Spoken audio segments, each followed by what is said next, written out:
اردن کے دارالحکومت عمان اور ملک کے مشرقی علاقوں میں سائرن کی آوازیں سنی گئی، جبکہ اسرائیل کی طرف سے بھیجے ہوئے ڈرون اور داغے ہوئے میزائل اردن کی فضائی حدود سے گزرے۔ اس صورتحال میں اردن نے تا حکم ثانی اپنی فضائی حدود کو بند کر دیا۔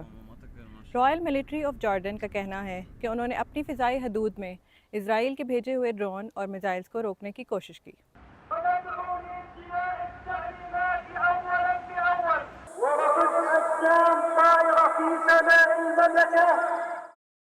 اردن نے ایران پہ اسرائیل کے اس حملے کی مزاحمت کرتے ہوئے اسے کھلی جارحیت اور بین الاقوامی قوانین کی خلاف ورزی قرار دیا ہے۔ اگرچہ سڑکوں پر زندگی معمول کے مطابق دیکھی جا رہی ہے، پر حکام کا کہنا ہے کہ وہ ہائی الرٹ رہیں اور شہریوں کو احتیاط کرنے کی ہدایت دی گئی ہے۔ اردن نہ صرف آنے والے چند گھنٹوں پر ممکنہ طور پر کچھ عرصے کے لیے ہائی الرٹ رہے گا۔ ایران کی جوابی کارروائی میں شدت کے امکان ہیں۔ زینب جمال، انڈیپینڈنٹ اردو، عمان، جارڈن۔